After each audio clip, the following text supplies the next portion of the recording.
রানী বিলকিস বিরাট বড় বাহিনী নিয়ে সুলাইমান আলাইহিস সালামের দরবারে রওনা, মুসলমান হবে। এমন সময় সুলাইমান আলাইহিস সালাম দ্রুত গতিতে তিনি পার্লামেন্ট অধিবেশন ঘোষণা দিলেন যে তোমরা পার্লামেন্টে আসো। পার্লামেন্টে আসার পরে এক পাশে মানুষ আর এক পাশে জিন।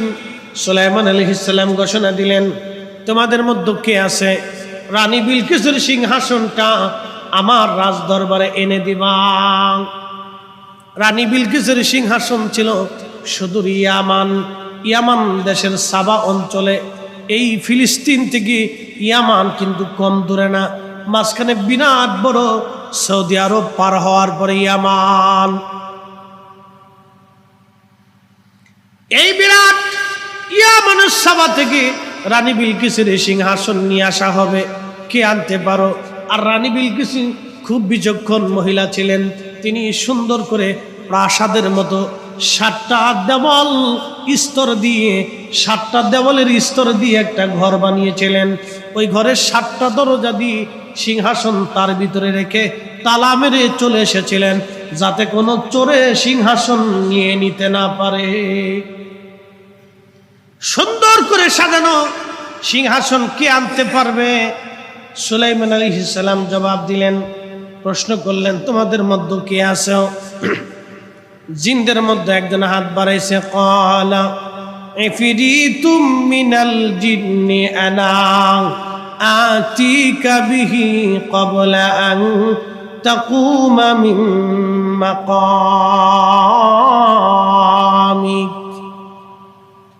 কোরআন বলতেছে জিনদের মধ্যে যিনি সর্বশক্তিমান ইফরিত জিন, তিনি দাঁড়ায় বলল, হুজুর আমি রানী বিলকিসের সিংহাসন এনে দিতে পারবো। 7টা দেওয়ালের ভিতর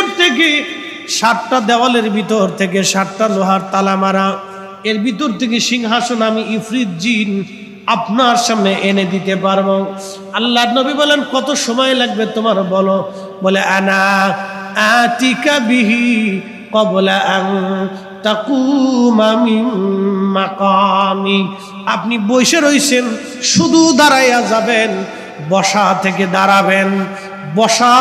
দাঁড়াবেন, যত সময় আপনার লাগবে এই সময়ের ভিতরে আমি সিংহাসন এনে আপনার সামনে হাজির করে দেব। একবার জোরে বলা যাবে আল্লাহু আকবার।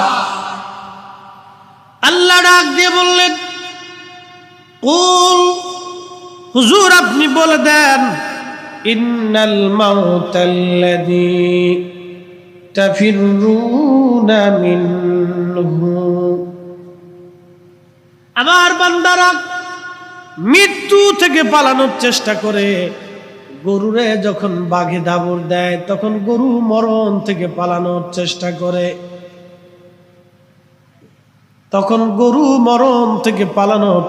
করে, বাঘেদেরকে যখন হায়নারা দাবড় দেয় তখন বাঘেরাও হায়নার থেকে মরণ থেকে বাঁচার চেষ্টা করে। আবার বাঘেদেরকে যখন মহিষে দাবড় দেয় বাঘু মরণ থেকে বাঁচার চেষ্টা করে।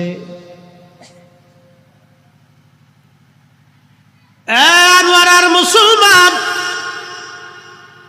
মানুষের শরীরে অসুস্থতা যখন আসে তখন মানুষ বেঁচে থাকার জন্য চেষ্টা করে। হার্ট স্ট্রোক করলে ওপেন হার্ট সার্জারির জন্য মানুষ বেঁচে থাকার চেষ্টা করে। সবাই বেঁচে থাকার চেষ্টা করে। আল্লাহ বলেন, হাবিব উম্মতকে জানান তারা মরণ থেকে পালানোর চেষ্টা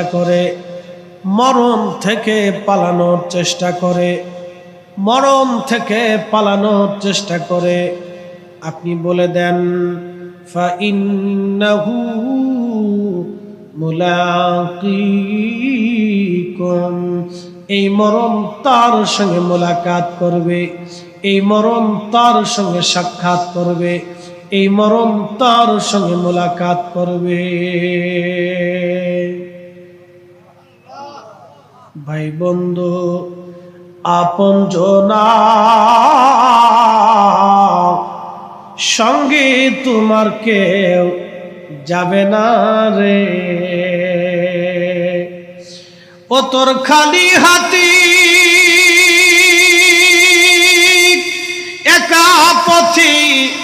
যাইতে হবে মন বেরি, দেখ না মন ঝাঁক মারিয়ে দুনিয়াদারি।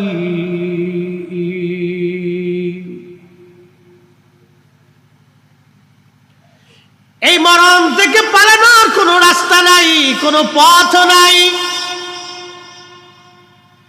এই মৃত্যু থেকে পালানোর মতো কোনো সুযোগ আমাদের নাই।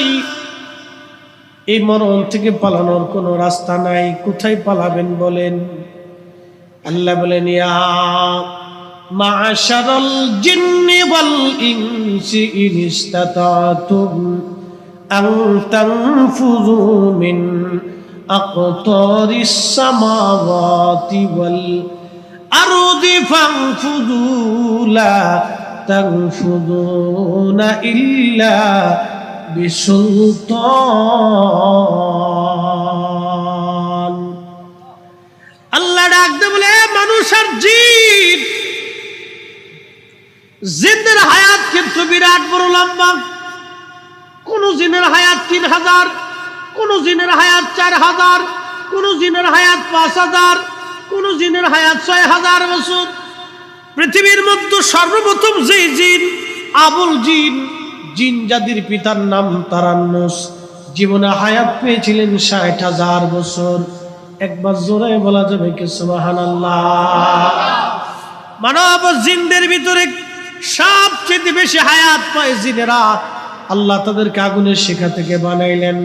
ওয়া খালাকাল জান্না মিম্মা রিজিম মিন নার।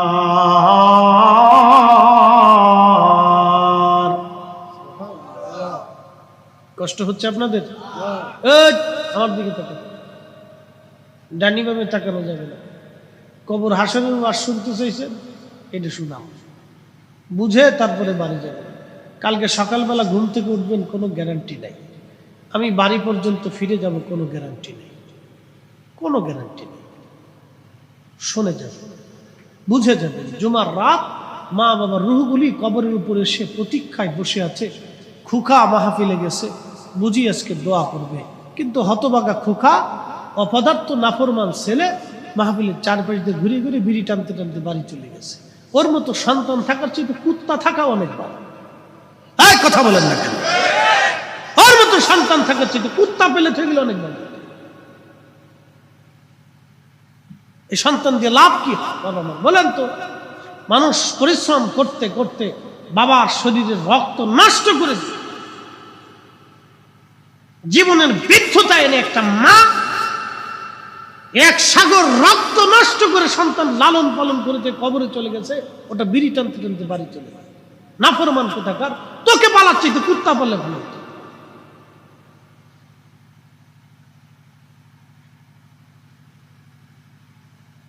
প্রিয় উপস্থিতি, খুব মনোযোগ দিয়ে কথা আমার শক্ত, পছন্দ হলেও ভালো, না হলেও ভালো। কারণ আপনি যা করবেন আপনার সন্তান আপনার জন্য তাই করবে। আপনি যা করবেন আপনার সন্তান আপনার জন্য তাই করবে। আপনি দোয়া করবেন না, অসুবিধা নাই, আপনার সন্তান আপনার জন্য দোয়া করবে না। আপনি বাবা মার খেদমত করবেন না, অসুবিধা নাই, আপনার সন্তান আপনার খেদমত করবে না। দিলে পাবে, দিলে পাবে, শ্রদ্ধা দিলে শ্রদ্ধা পাবে,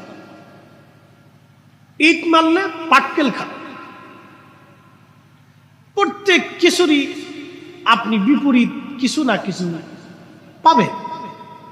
পজিটিভ দিলে পজিটিভ, নেগেটিভ দিলে নেগেটিভ, কোনো অসুবিধা। আপনি যেটা দিবেন সেটা পেয়ে যাবেন। হাজিরিন, আনোয়ার আবাসিক,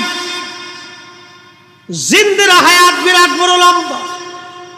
আল্লাহ বলেন, এই জিনকে আমি সৃষ্টি করেছি আগুনের শিখা থেকে। আপনাদেরকে বুঝাই, মোমবাতি জ্বালাবেন, মোমবাতি জ্বালানোর পরে মোমের উপরে দেখবেন হলুদ হলুদ আগুন, তার উপরে দেখবেন আর একটা আগুন আসে, সে আগুনটা হবে আপনার ওই আকাশি কালার, তার উপরে দেখবেন ধোঁয়া।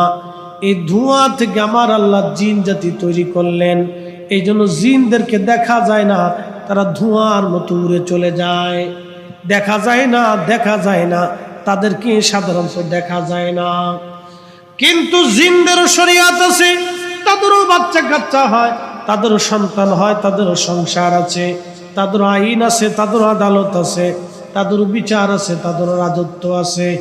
জিনেরা আল্লাহর আদালতের সামনে দাঁড়াবে, তাদের হিসাব নিকাশ আছে, তারা আল্লাহর জিকির ফিকির করে। ভাইবেন না, আপনারাই মাহফিল শুনতেছেন, এই মাহফিলের চারপাশে অসংখ্য জিনেরা আমাদের ওয়াজ শুনে। সুবহানাল্লাহ। কি বাড়ি যাইয়া কি বিশ্বাস হয় না আপনাদের? কি কথা কন না কেন? হয় না নি? কোরআন শরীফ মিথ্যা, সূরা জিন আছে কোরআনে, কোরআন মিথ্যা হবে। ওয়া খালাকতুল জিন্না ওয়াল ইনসা ইল্লা লিয়াবুদুন। আল্লাহ মানব জাতির আগে জিন জাতির কথা বলছেন। আমি জিন এবং মানুষ দুইটা সম্প্রদায়কে বানাইছি আমার ইবাদত করার জন্যে। আমরা যেমন নামাজ পড়ি, জিনেরাও এরকম নামাজ পড়ে। আমরা যেমন জিকির করি, জিনেরাও জিকির করে। আমরা মাহফিল শুনি, জিনেরাও মাহফিল শুনে। মক্কাতে যদি কোনোদিন যা, তা আবু জাহেলের যিনি ল্যাট্রিন, আবু জাহেলের বাড়ি ছিল এই পিছনের দিক দিয়ে, যা বলে আবু কুবাইস পাহাড়ের এই পাশেই রাস্তা, পাহাড়ের ভিতর দিয়ে ট্যানেল করে সরকার রাস্তা করছে, ট্যানেলের মতো। যে আপনাদের এই আনোয়ারা দিয়ে ট্যানেল হয়েছে না, এই ট্যানেলের নিচ দিয়ে আজকে যাম নিয়ত করছে, এটা নিচ দিয়ে ঢুকবো যদি আল্লাহ লেয়। তো মনোযোগ দিয়ে, এই ট্যানেলের মতো পাহাড়ের নিচ দিয়ে ট্যানেল করে দিচ্ছে সরকার সৌদি আরব। এখান থেকে একটা রাস্তা একটু আগায় গেলেই এই মসজিদে জিন আছে একবারে রাস্তার সাথে। জিনেরা এই মসজিদে নামাজ পড়ে।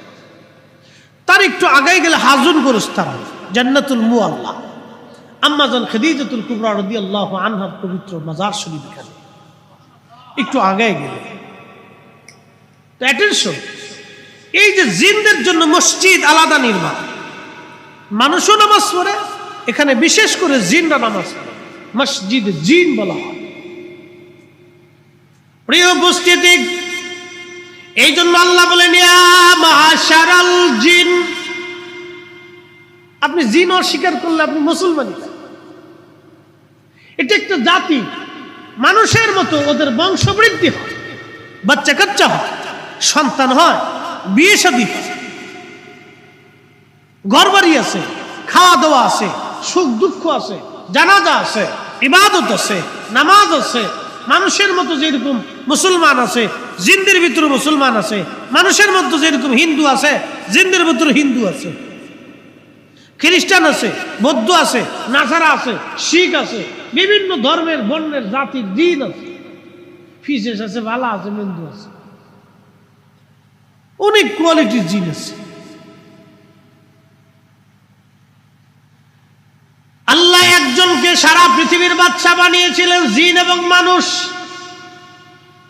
সেই নবীর নাম হযরত সুলাইমান আলাইহিস সালাম। তিনি শুধু মানুষের বাদশা না, জিন জাতির বাদশা ছিলেন। সুলাইমান আলাইহিস সালামের রাজ দরবারে প্রায় 700 মন্ত্রী ছিল, 350 মানুষ মন্ত্রী, 350 জিন মন্ত্রী। পৃথিবীর এমন কোন ইঞ্চি মাটি নাই যে ইঞ্চি মাটির বাদশাহী সুলাইমান আলাইহিস সালামকে আল্লাহ না দিয়েছিলেন। তেলের গাড়ি তেলে চলি, হাওয়ার গাড়ি হাওয়ায় উড়ে, বিনা তেলে চালায় গাড়ি নবী সুলাইমান। আমরা সেই মুসলমান, আমরা সেই মুসলমান,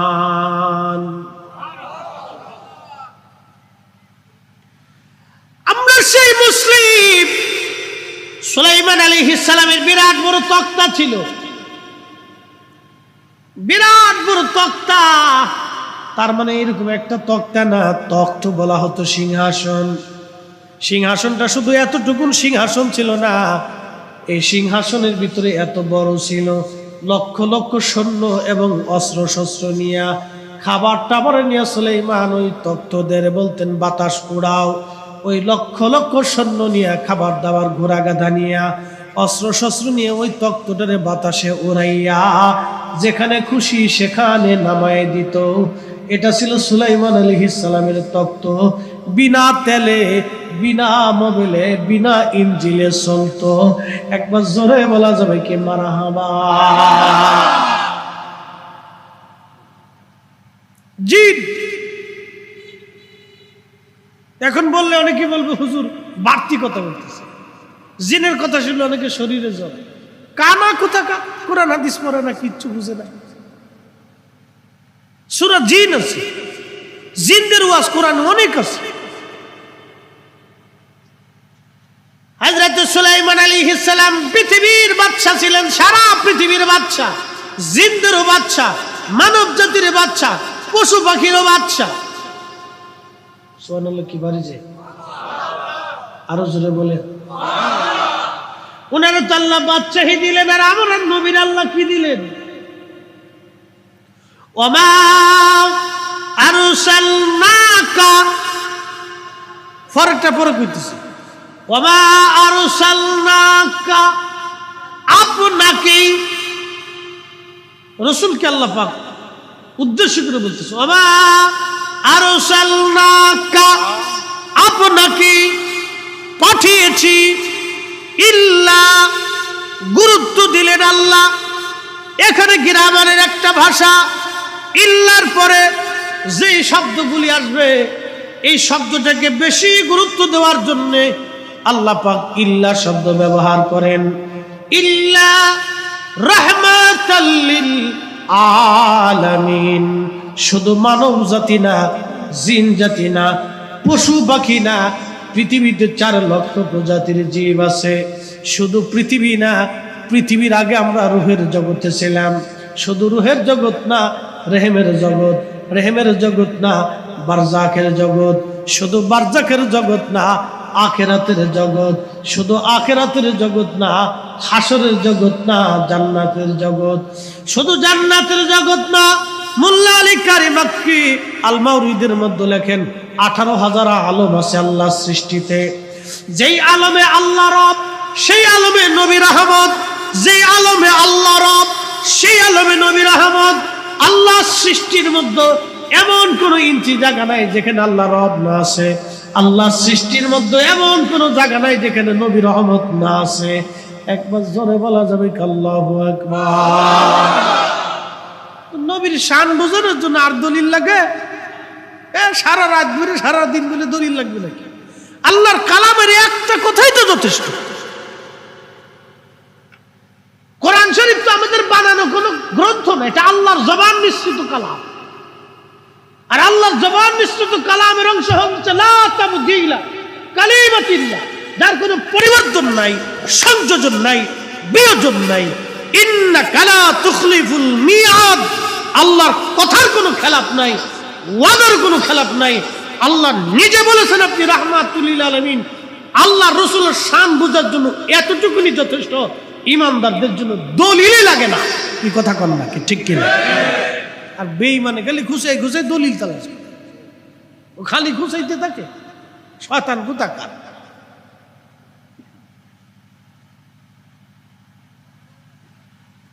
আনোয়ার আর মুসলমান,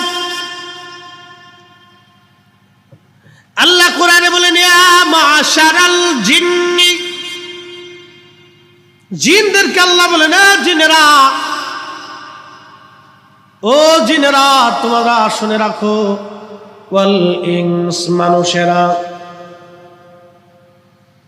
ইয়া মাশারাল জিন্নি ওয়াল ইনসি ইন ইসতাতাতুম আন তানফুযু মিন আকতারিস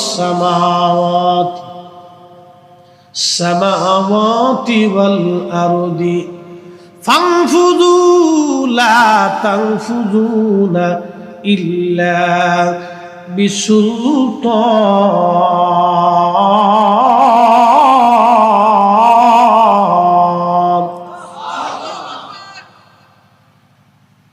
কষ্ট হচ্ছে? একবার স্রেফ শুধু কোরআন হাদিস থেকে বুঝতে, বাইরে যাওয়ার দরকার। কথা সব মনোযোগ দিয়ে বুঝে যাবে।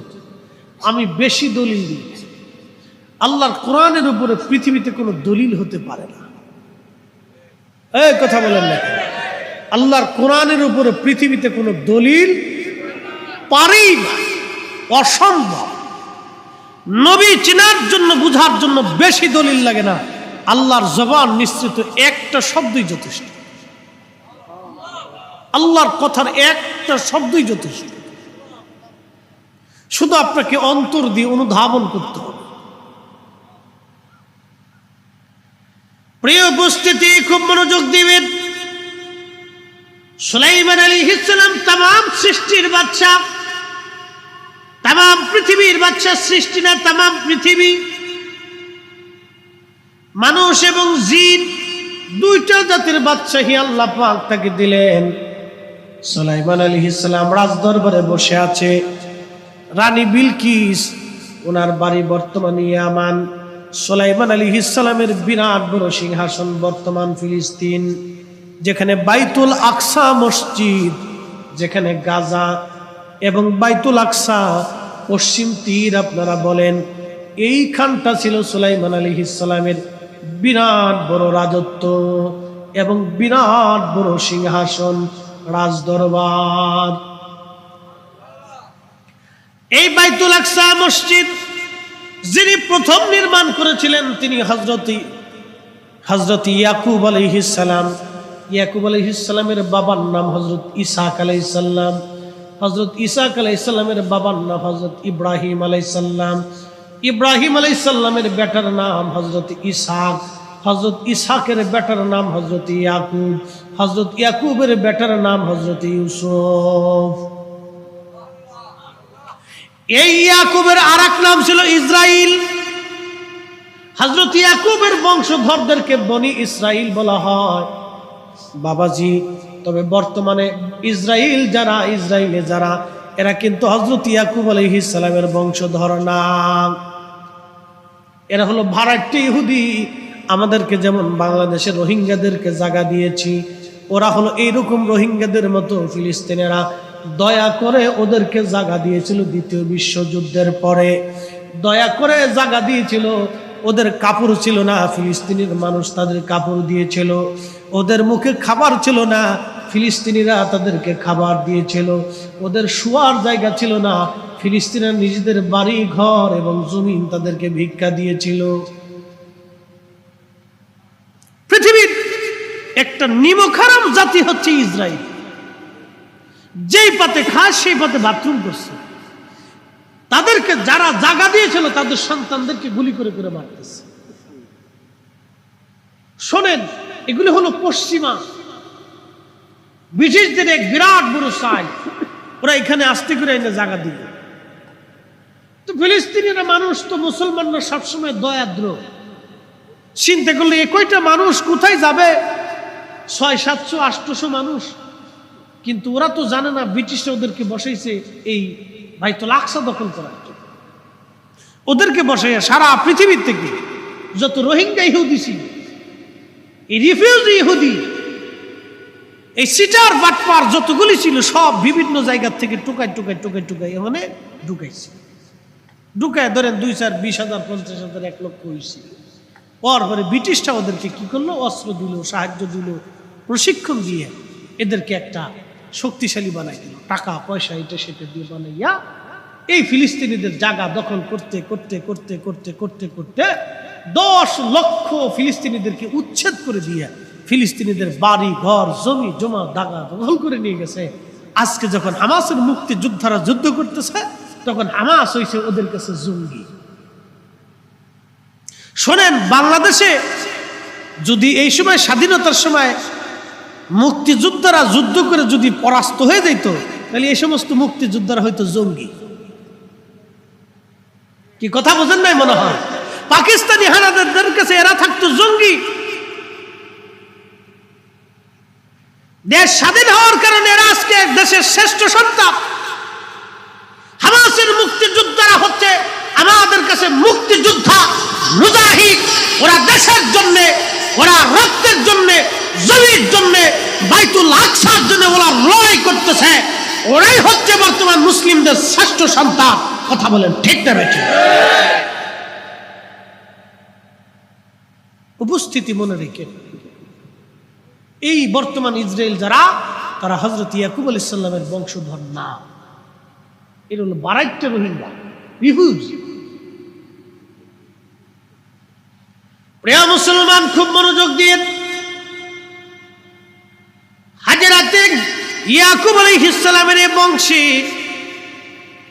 বাইতুল আকসাকে কেন্দ্র করে আমার আল্লাহ রাব্বুল আলামিন ৭০,০০০ নবী আল্লাহ পাঠাইলেন। ৭০,০০০ নবী পাঠিয়েছেন। কোন বর্ণনাতে বেশিও হতে পারে। ৭০,০০০ নবী শুধু এই বংশের ভিতরে আল্লাহ পাঠিয়েছেন। আর হযরতে ইব্রাহিম আলাইহিস সালামের ২ জন স্ত্রী, আমাদের ২ জন মা। কারণ ইব্রাহিম আমাদের শুধু নবী না, তিনি আমাদের মিল্লাতের বাবা। মিল্লাতা আবিকুম ইব্রাহিম হুয়া সাম্মাকুমুল মুসলিমিন। ইব্রাহিম আমাদের মিল্লাতের বাবা, তিনি আমাদের নাম রেখেছেন মুসলমান। তাহলে ইব্রাহিম আলাইহিস সালাম নিজে মুসলমান। ইব্রাহিমের ছেলে হযরত ইসহাক আলাইহিস সালাম মুসলমান। হযরতে আপনার ইসমাইল আলাইহিস সালাম মুসলমান। ইসমাইলের বংশধারা অনুযায়ী আল্লাহ দুনিয়াতে একজন নবী পাঠাইলেন, তিনি আখিরি নবী রাহমাতুল লিল আলামিন। এই জন্য আমরা মুসলমান। হযরত ইসহাক আলাইহিস সালাম এবং তার পরিবারের মাধ্যমে আল্লাহ ৭০,০০০ নবী পাঠাইলেন। সব নবীরাই মুসলমান। তাহলে আপনারা বলেন, বাইতুল আকসা কি ইহুদিদের না মুসলমানের? আসতে হলো কেন? জোরে বলেন। ওটা কি ইহুদিদের না মুসলমানের? বাইতুল আকসা মুসলমানের। আপনারা বলেন, সুলাইমান আলাইহিস সালাম কি ইহুদি না মুসলমান? আস্তে আস্তে জোরে বলেন কেন? আসতে বলেন। হ্যাঁ, একটু ভয় পাইতেছেন আপনারা। সুলাইমান আলাইহিস সালাম কি ইহুদি না মুসলমান? আমাদের দেশে বুকে হাত বাঁধা মৌলবী একটা ওয়াজ করতেছে যে সুলাইমান আলাইহিস সালাম ইহুদি, দাউদ আলাইহিস সালাম ইহুদি, মুসা আলাইহিস সালাম ইহুদি। ওদের জুতা দিয়ে বাইরে স্টেজ থেকে নামানোর দরকার। কথা কর না, ঠিক কিনা? সব শয়তানের দেশ ঘুরে গেছে, সব শয়তানের দেশ ঘুরে গেছে। আমরা যখন উচিত কথা বলি তখন আমরা হয় বেদাতি, মাজার পূজারি, পীর পূজারি। আমরা বানাইছি বেদাতি। বুঝতে পারছেন? আমরা বেদাতি হয়ে গেছি, মাজার পূজারি হয়েছি, পীর পূজারি হয়ে গেছি। হযরত সুলাইমান আলাইহিস সালাম তিনি মুসলমান। সুলাইমান আলাইহিস সালামের রাজদরবার, বিরাট বড় রাজদরবার, রাজত্ব ওই বাইতুল আকসায় বর্তমান। আর সুলাইমান আলাইহিস সালাম ওই মসজিদটাকে সুন্দর করে বানিয়েছিলেন। হযরত ইয়াকুব আলাইহিস সালাম প্রথম নির্মাণ করেছিলেন, কিন্তু সুলাইমান আলাইহিস সালাম ওই মসজিদটাকে আলিশান করে বানিয়েছিলেন। পুনর্নির্মাণ করেছিলেন তিনি পৃথিবীর সবচেয়ে দামি দামি পাথর এবং মণিমুক্তা দিয়ে, স্বর্ণ দিয়ে ওই মসজিদকে তিনি বানাইলেন এত সুন্দর করে। আল্লামা ইসমাইল হাক্কি তাফসিরে রুহুল বয়ানের মধ্যে তিনি লেখেন, 16 মাইল দূর থেকে রাতের আধারে মহিলারা ওই মসজিদের পাথরের আলোতে ফিলিস্তিনের নারীরা সুই দিয়ে কাঁথা সেলাই করত। একবার জোরে বলা যাবে কি মারহাবা? কি বুঝলেন? আধুনিক বিজ্ঞানেও যা পারা সম্ভব সেটা সুলাইমান আলাইহিস সালাম করে দেখাইছে, যে আধুনিক বিজ্ঞানেও সম্ভব হয় নাই। আমার দিকে তাকান, দিল্লি শাহে জামে মসজিদের মতো আজ পর্যন্ত কোনো মসজিদ বানাইতে পারছে কি? এত আধুনিকতা, এত বিজ্ঞান, এত জ্ঞান, তো দিল্লির মসজিদের মতো মসজিদ বানাইতে পারে নাই আজও পর্যন্ত। এত জ্ঞান মেধা পারল না, কারণটা তার মানে বোঝা গেল জ্ঞান মেধা আগের যুগের মানুষের বেশি ছিল, বেশি ছিল। হযরত সুলাইমান বলে বেশি ছিল কেমন? আরেকটু বলি। বাংলাদেশের এখন বয়স কত? স্বাধীনতার পর থেকে বয়স কত? 53, 50 আপ। আচ্ছা, 50 বছর বয়স ধরলাম। এই 50 বছর আগে কবি কাজী নজরুল ইসলাম কবিতা লিখে গেছে। 50 বছরের ভিতরে কাজী নজরুল ইসলামের মতো এরকম একটা মেধাবী কবি আজও পর্যন্ত কোনো মা জন্ম দিতে পারে নাই। আসতে বলেন কেন, জোরে বলেন। না কলকাতা, না আসাম, না ত্রিপুরা, না বাংলা, না উড়িষ্যা, না বিহারে কোন মা আজও পর্যন্ত কবি কাজী নজরুলের মতো একটা কবি জন্ম দিতে পারে নাই। অথচ কবি কাজী নজরুল আন্ডার মেট্রিক। আমরা একটু মানে পড়াশোনা করলে বিরাট একটু একটু ভাবটা দিলে বিরাট বড় ভাবে থাকিস, বিরাট বুঝি চিনে ফেলছি একবার। সাতা লেতা খাতা।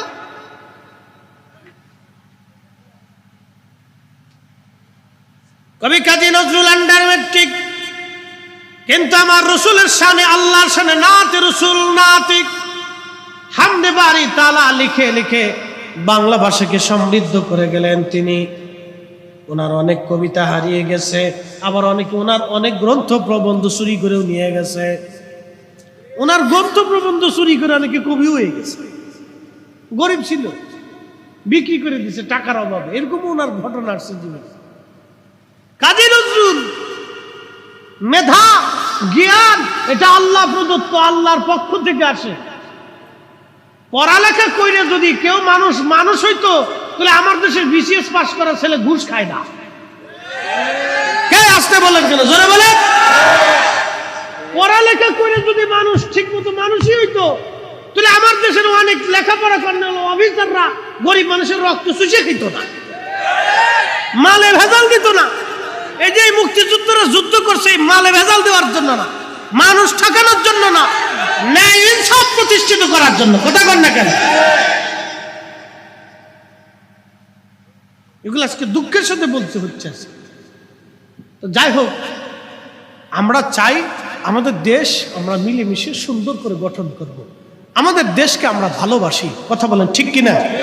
এই যে মুক্তিযোদ্ধারা জন্য দেশের জন্য যখন জীবন দিছে, তখন কিন্তু নিজের মায়াকে, নিজের জীবনকে তারা বাজি রেখে যুদ্ধ করছে। এখানে তো মুরব্বী উপস্থিত আছে, বয়োজ্যেষ্ঠ একজন মুরব্বী, উনি বলতে পারবেন যখন যুদ্ধ হয়েছে, তখন মুক্তিযোদ্ধারা যখন যুদ্ধ করছে, তখন কিন্তু দেশের মায়া বেশি ছিল, জীবনের মায়া তারা করে নাই। কি কথা কন না কেন, ঠিক কিনা?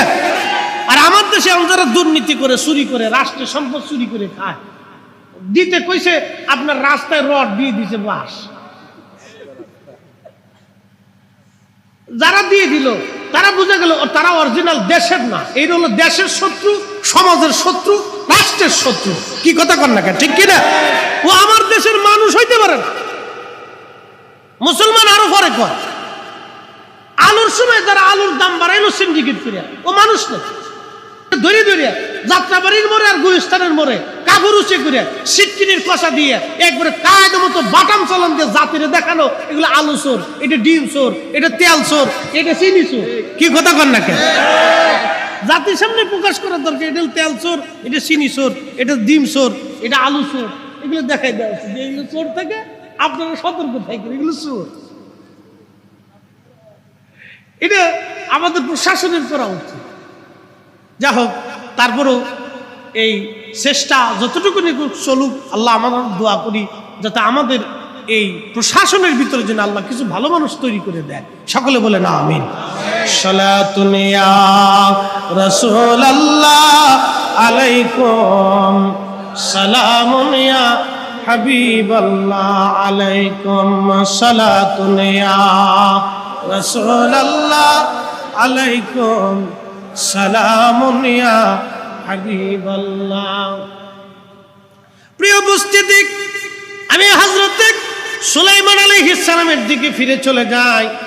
আল্লাহর পয়গম্বর সুলাইমান আলাইহিস সালাম বিরাট বড় রাজ দরবারে বসে আছেন।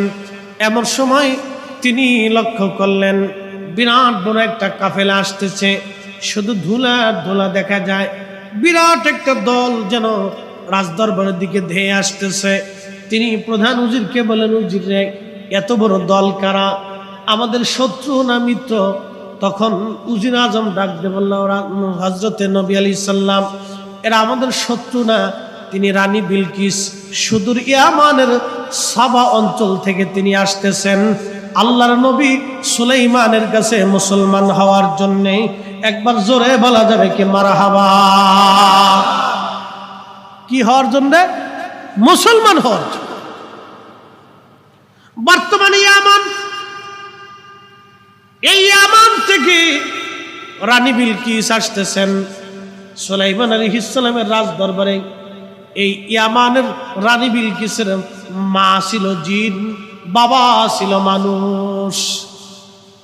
কোন তাফসীরে আসছে রানী বিলকিসের মা ছিল জিন, বাবা ছিল মানুষ। এই মানুষ ও জিনের মাধ্যমে আল্লাহ একটা কন্যা সন্তান দিয়েছিলেন, পরমা সুন্দরী এবং খুব বিচক্ষণ মেধাবী। খুব বিচক্ষণ মেধাবী ছিলেন রানী বিলকিস।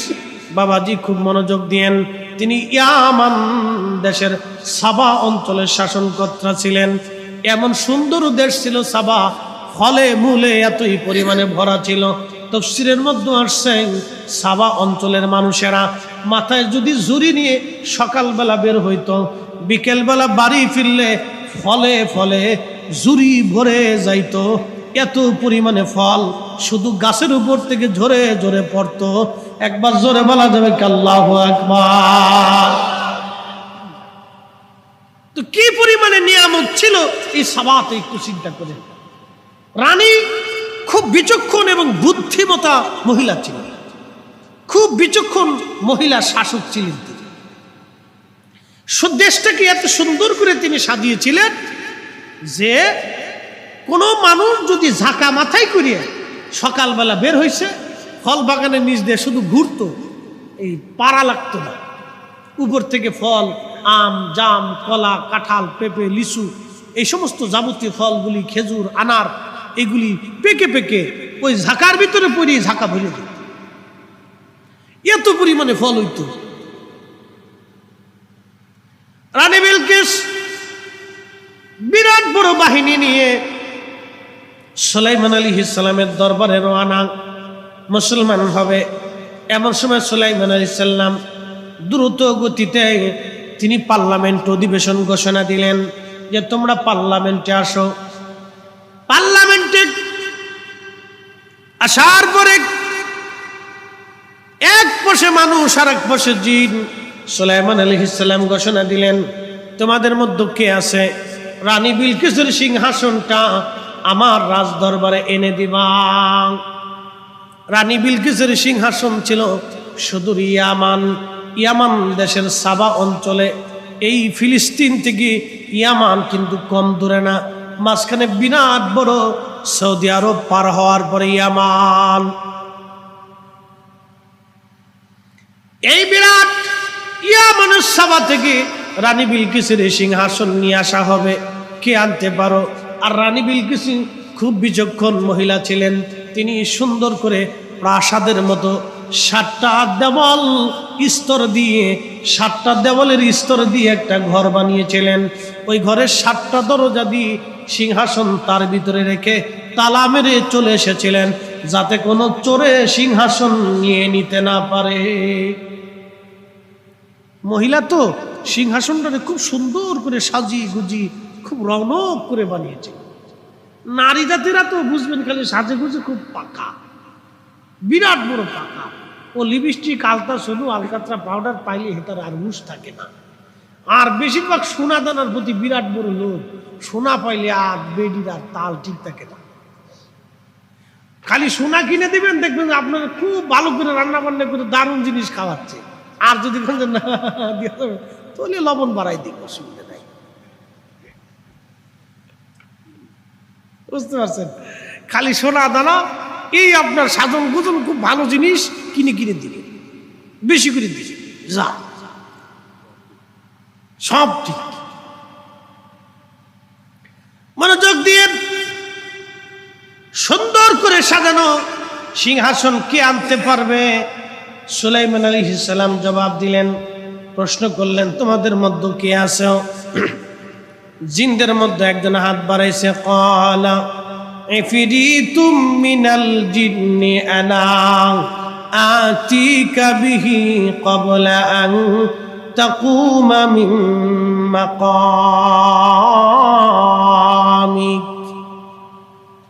কোরআন বলতেছে জিনদের মধ্যে যিনি সর্বশক্তিমান ইফরিত জিন, তিনি দাঁড়ায় বলল, হুজুর আমি রানী বিলকিসের সিংহাসন এনে দিতে পারবো। 7টা দেওয়ালের ভিতর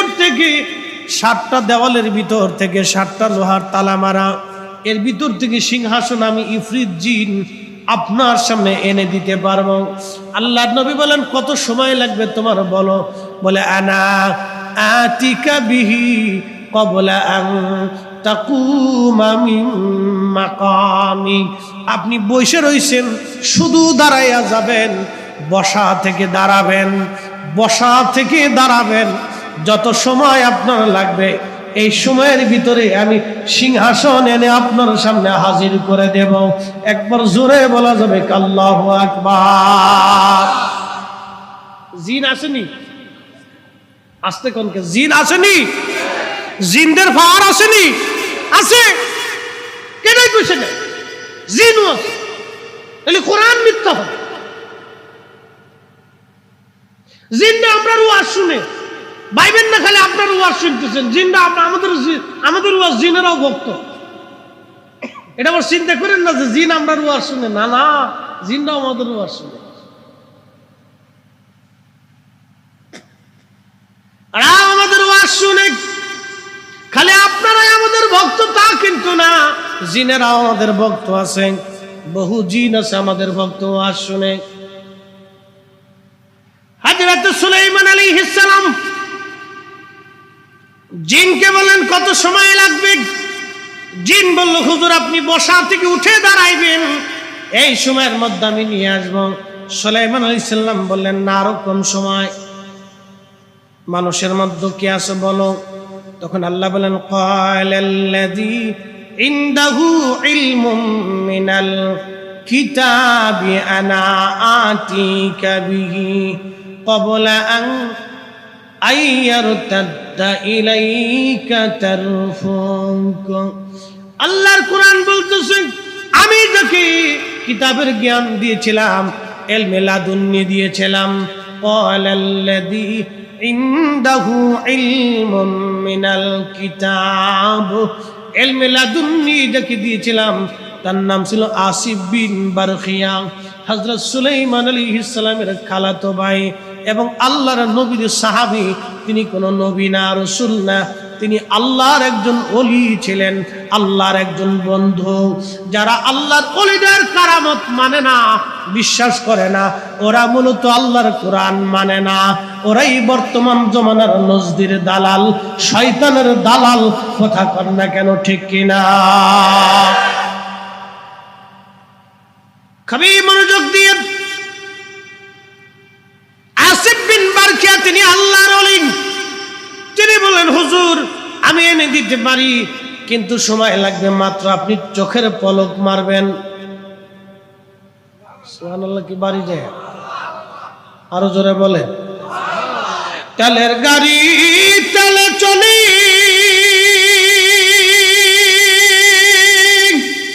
হাওয়ার গাড়ি হাওয়ায় উড়ে, বিনা তেলে চলে গাড়ি নবী সুলাইমান। আমরা সেই মুসলমান, আমরা সেই মুসলমান। কথা বলেন ঠিক কিনা? সুলাইমান আলাইহিস সালাম দাঁড়িয়ে আছেন, ঠিক এমন সময় আসিফ বিন বারখিয়া সিংহাসন নিয়ে আসলেন।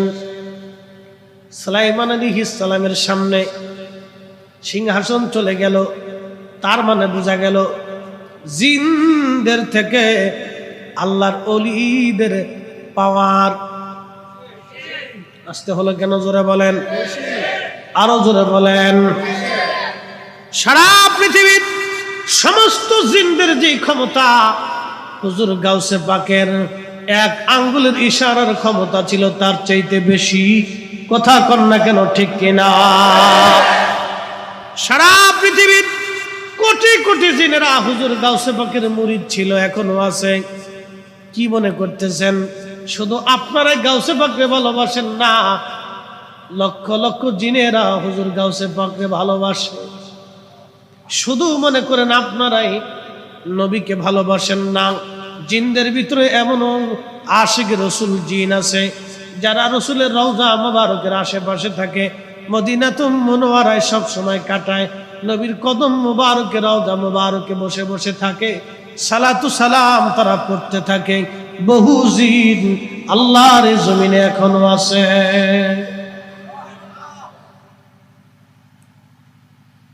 কিন্তু জিনদের সাথে আল্লাহর প্রেম হয় না। যদি জিনদের সাথে আল্লাহর 100% পিওর জিনেরা আল্লাহর সাথে প্রেম করতে পারত, তাহলে জিনদের মধ্যে একজন শাহজালাল থাকতো, জিনদের ভিতরে গাউসে পাক থাকতো, জিনদের ভিতরে খাজা মঈনুদ্দিন চিশতি থাকতো, জিনদের ভিতরে বাহাউদ্দিন নাশমান বুখারী থাকতো, জিনদের ভিতরে হযরতে মুজাদ্দিদ আল ফুসানি থাকতো, জিনদের ভিতরে বদর শাহ আউলিয়া থাকতো, জিনদের ভিতরে একজন ওই আপনার ইমাম আবু হানিফা থাকতো, জিনদের ভিতরে একজন ইমাম আহমদ ইবনে হাম্বল থাকতো, জিনদের ভিতরে একজন ইমাম মালিক থাকতো, জিনদের ভিতরে একজন ইমাম শাফিঈ থাকতো, জিনদের ভিতরে লক্ষ লক্ষ ওলি আল্লাহ থাকতো। কিন্তু জিনদের সঙ্গে জিনেরা আল্লাহর সাথে 100% প্রেম করতে পারে না, কারণ জিনদেরকে আল্লাহ আগুন দিয়ে বানাইছে বিধায় এরা উগ্র উগ্র উগ্র, তাদের মেজাজ গরম। আর আল্লাহ আমাদেরকে মাটি দিয়ে বানাইছে বিধায় আমাদের মেজাজ হলো নরম নরম নরম নরম। একবার জোরে বলা যাবে কি মারহাবা? আল্লাহ আপনারা কি দিয়ে বানাইছে? মাটি মাটি মাটি। আমাদের সূচনা মাটি। মিনা খালাকনাকুম, তোমাদেরকে মাটি থেকে সৃষ্টি করেছি। সর্বপ্রথম সৃষ্টি আদম আলাইহিস সালাম। আদমের নসল মিম্মা ইম্মাহিদ, ধাবমান পানি, যেটাকে নুতফা বলা হয়। এর ভিতরে থেকে শুক্রাণু, ডিম্বাণু মায়ের বক্ষ থেকে বের হয়, বাবার পৃষ্ঠদেশ থেকে আসে।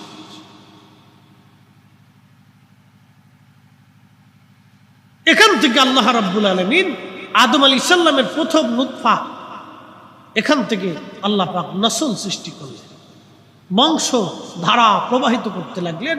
কোরআন বলতেছে ওয়া খালাকনাকুম মিন যাকারি ওয়া উনসা, আমি একজন মানুষ, একজন পুরুষ, একজন নারী দিয়ে জগৎকে সাজিয়েছি।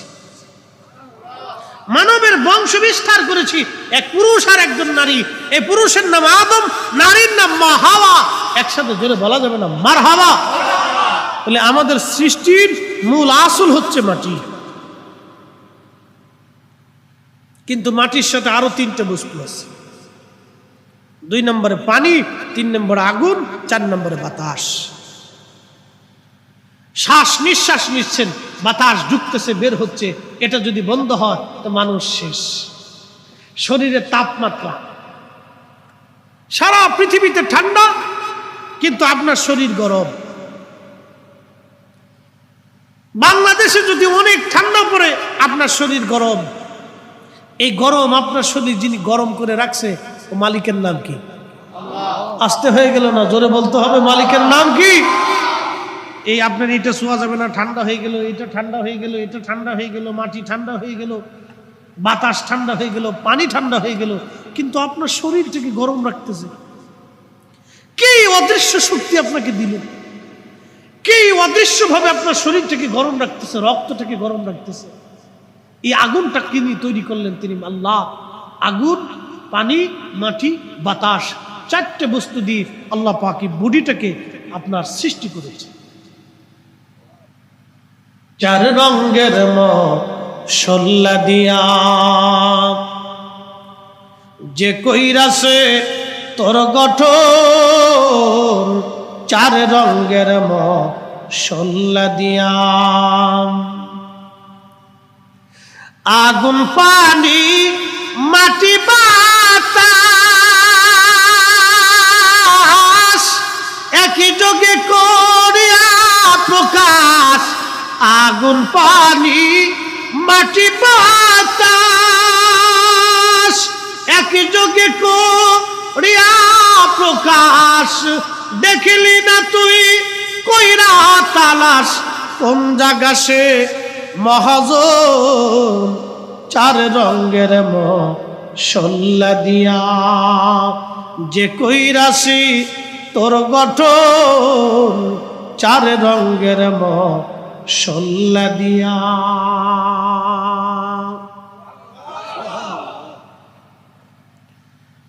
মুসলমান, আল্লাহ বডি বানাইয়া মায়ের রেহেমের ভিতরে আল্লাহ বডি বানাইলেন, বডির ভিতরে আমার আল্লাহ পাক রূহ ফুকাই দিলেন। এই যে ভিতরে যিনি কথা বললে, আপনাদের সামনে যিনি ওয়াজ করলেন, এই বাহিরের যিনি বডি, এটা একটা কায়া বডি মাত্র, কিন্তু যিনি কথা বললেন তিনার নাম আসল ফরিদি। তিনি ছিলেন রুহের জগতে আল্লাহর কাছে, ওখান থেকে আল্লাহ নির্বাচন করে মায়ের রেহেমের ভিতরে আল্লাহ পাঠায় দিলেন। আমি মায়ের রেহেমের মধ্যে ছিলাম, রেহেমের ভিতরে আমার বডির ভিতরে আল্লাহ পাক রুহ দিয়ে দিলেন। ওই রেহেম থেকে আল্লাহ পাক মায়ের পেট থেকে দুনিয়াতে নিয়ে আসলেন। দুনিয়ার ভিতরে আনার পরে পৃথিবীর মধ্যে দুনিয়ার আলো দেখে দুনিয়া দেখে ভুলে গেলাম এই দুনিয়াতে আপনাদের সামনে যিনি কথা বলতেছেন তিনি ফরিদি সাহেব, কিন্তু অরিজিনাল ফরিদি ভিতরে। আল্লাহ বলেন ওয়াস আলুনাকা আনির রূহি কুলির রূহু মিন আমরি রাব্বি।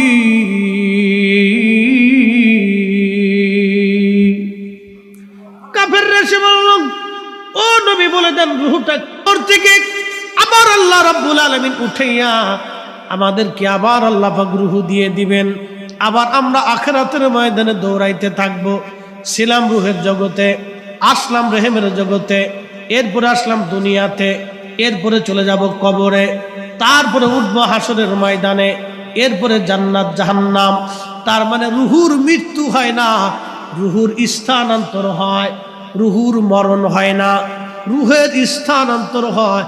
এই জন্য দুনিয়া থেকে আমাদেরকে যে রুহটাকে কবজ করা হবে, দেহ থেকে নিয়ে যাওয়া হবে, এটাকে মৃত্যু বলা হয়েছে, মরণ বলা হয়েছে। এটাকেই মরণ বলা হয়েছে। আমাদের দেহ থেকে আল্লাহ যে রুহটাকে নিয়ে চলে যাবেন, এটাকেই আমার রব আমার আল্লাহ মরণ বলেছেন। কিন্তু রুহটা ছিল রুহের জগতে, আসলাম রেহেমের জগতে, এরপরে দুনিয়ার জগতে, এরপরে আল্লাহ রাব্বুল আলামিন আমাকে কবরে নিয়ে যাবে, এরপরে হাসরের ময়দানে আল্লাহ আমারে দাঁড় করায় দিবে। আল্লাহর রাসূলের দরবারে কাফেররা এসে বলল, ইয়া রাসূলুল্লাহ আপনি বলে দেন রুহ কিসের তৈরি, কোন বস্তু দিয়ে রুহ বানানো হয়েছে, রুহ কি, আকার কি, আকৃতি কি, প্রকৃতি কি, আপনি বলে দিয়ে দেন। আল্লাহ জানাই দিলেন, হুজুর আপনি বলে দেন কুলির রূহু মিন আমরি রাব্বি, এটা আল্লাহর একটা হুকুম মাত্র। আল্লাহর হুকুমে দুনিয়াতে আসি, আল্লাহর হুকুমে আবার চলে যাব, দুনিয়াতে থাকার কোনো সুযোগ নাই। কথা কোন ঠিক কিনা? কার হুকুমে আসছি? চলে যাব কার হুকুমে? থাকার কোনো সুযোগ নাই। এই জন্য দোয়া করার সময় আদম সফিউল্লাহ বলছিলেন, রব্বানা যালামনা আনফুসানা, আল্লাহ আমি আমার নফসের সাথে জুলুম করে ফেলছি, আত্মার সাথে জুলুম করছি, বডির সাথে। এটা একটা কায়া, একটা ফাউন্ডেশন, শুধুমাত্র একটা প্রকৃতি। ভিতরে যিনি আছেন তিনি অরিজিনাল। এই জন্য কোথায় ছিলাম, কোথায় আসলাম, কোথায় চলে যাব, এই চিন্তা, এই ফিকির যদি কোনো বান্দা করে, তাহলে সে অলি হয়ে কবরে যেতে পারবে। কোথায় ছিলাম, কোথায় আসলাম, আবার কোথায় চলে যাব।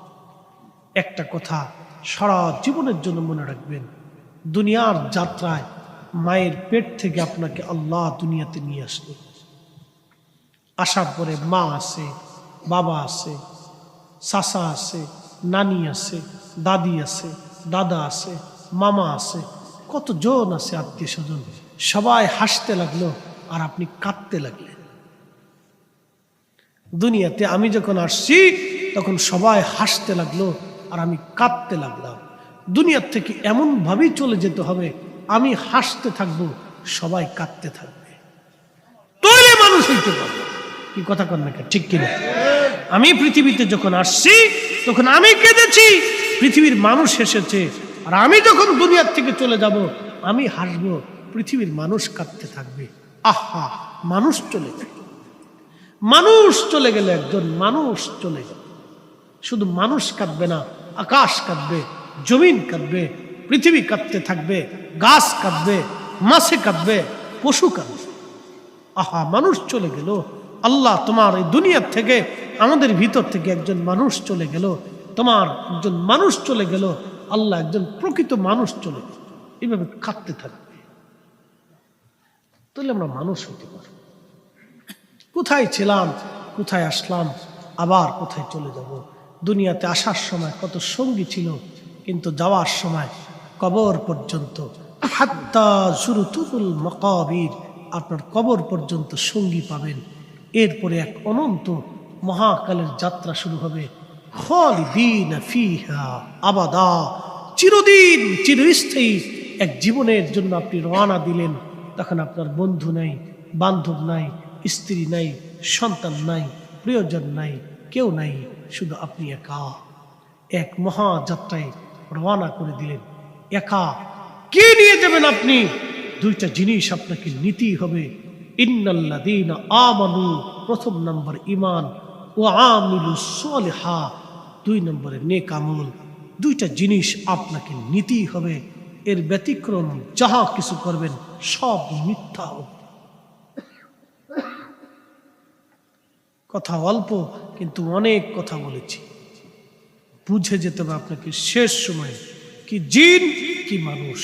এই জন্য আল্লাহ বলেন, ইয়া মা'শারাল জিন ওয়াল ইনস ইন ইসতাতাতুম আন তানফুযু মিন আকতারিস সামাওয়াতি ওয়াল আরদ, যদি তোমরা পারো, আমি আল্লাহর আইন, আমি আল্লাহর বিধান, আমি আল্লাহর রেজুলেশন যদি তোমাদের পছন্দ না হয়, তাহলে তোমরা আসমান ও জমিন বিবৃত ভূ এবং নভমণ্ডলে সপ্তম আসমান সপ্ত জমিন, আমি আল্লাহর সৃষ্টি ব্যতীত যদি কোথাও যেতে পারো তো চলে যাও।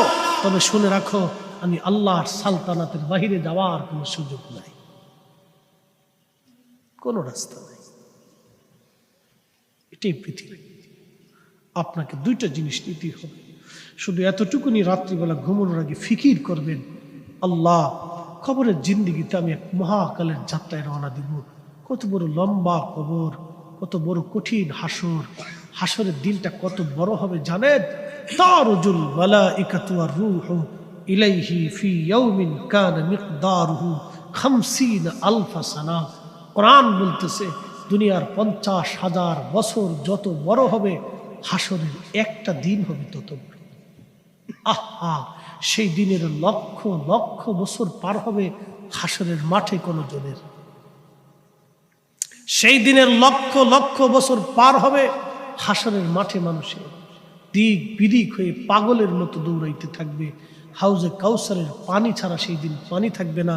আল্লাহর আরশে মুআল্লার ছায়া ছাড়া কোনো ছায়া থাকবে না। সেই দিন হাউজে কাউসার যার হাতে থাকবে, তিনি রাহমাতুল লিল আলামিন, এবং আরশে মুআল্লার নিচে তিনি যাকে খুশি তাকে টেনে নিয়ে আরশে মুআল্লার নিচে জায়গা করে দিবে। এজন্যই আমরা বলি, গোলামি করলে নবীর করে যাও, জীবন দিলে রসুলের জন্য দিয়ে যাও, আদর্শ মানলে নবীরটা মেনে নাও, পক্ষ নিলে আল্লাহ রসুলের পক্ষ নাও, দল করলে নবীর দল করে যাও, কাউকে মানলে রসুলকে মেনে যাও। বুঝে তারপরে কবরে যাবে।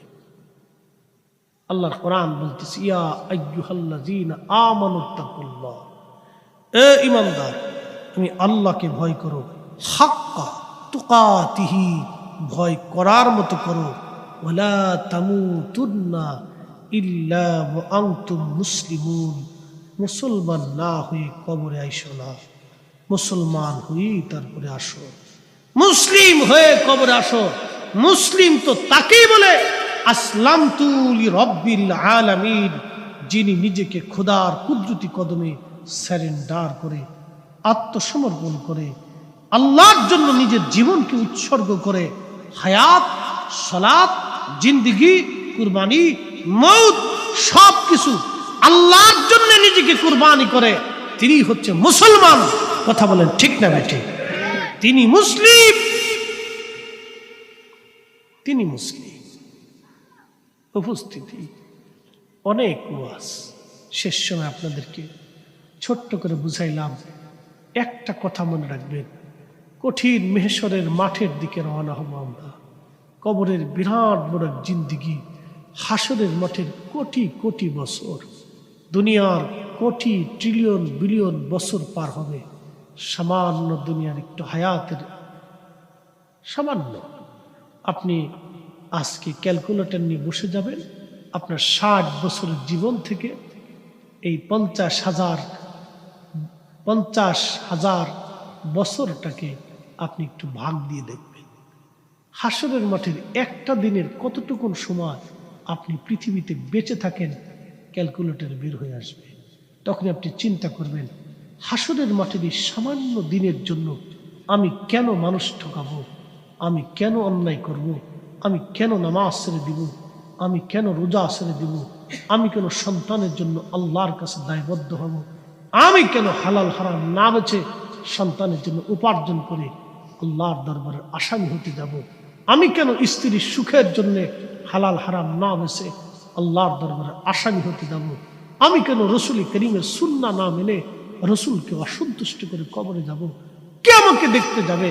না সন্তান, না নাতি, না পুতি, না প্রতিবেশী, না বন্ধু, সবাই কালে কালে সময়ে সময়ে আপনাকে আর আমাকে ভুলে চলে যাবে। কিন্তু একজন ব্যক্তি আপনাকে ভুলবে না, তিনি রাহমাতুল লিল আলামিন। গোলামি করলে ওই নবীর গোলামি করে যাওয়াটাই বুদ্ধিমানের কাজ। কথা বলে ঠিক না বেঠিক? এত সহজ করে আপনাদেরকে বুঝাইলাম। আল্লাহ আমাদের প্রত্যেকেরই দিল কথাগুলি দিলের ভিতরে গেঁথে রাখার শ্রোতা বক্তা সবাইকে তৌফিক দিক। সকলে বলে না আমিন। তাহলে সন্তুষ্ট করে যাব আল্লাহ এবং তার রাসূলকে। দুইজনকে খুশি করে যান, আল্লাহ এবং নবী। আল্লাহ এবং নবী আপনার কবরের মহাকালের এই যাত্রায়, কোটি কোটি বছরের এই যাত্রায় যিনি আপনার সঙ্গী হবে তিনি আল্লাহ এবং নবী। আল্লাহ এবং নবী। আল্লাহ বারবার বলেছে, হে বান্দা আমি তোমার আপন হব, আমি তোমার আপন হব, সব তোমাকে ভুলে যাবে, আমি রব তোমাকে ভুলব না, তবে তুমি না ভোলার কাজ করে এসো।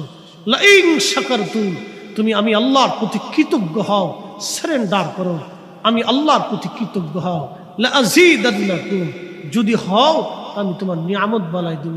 ওয়ালা ইন কাফারতুম, যদি তুমি অস্বীকার করো, নাফরমানি করো, তাহলে আমি আল্লাহ ইন্না আযাবি লাশাদীদ, তোমার জন্য শক্ত মজবুত শাস্তির ব্যবস্থা করে রাখছি। আমি এত সময় আপনাদেরকে শুধু কোরআন থেকে বুঝিয়েছি, আল্লাহর জবানের কালাম থেকে বুঝিয়েছি। আল্লাহর কথা একটা শব্দই আপনার বোঝার জন্য যথেষ্ট। তারপরও অনেকগুলি আয়াত থেকে আপনাকে বারবার আপনাদেরকে বোঝানোর চেষ্টা করেছি। বুঝে যাওয়াটা বুদ্ধিমানের কাজ।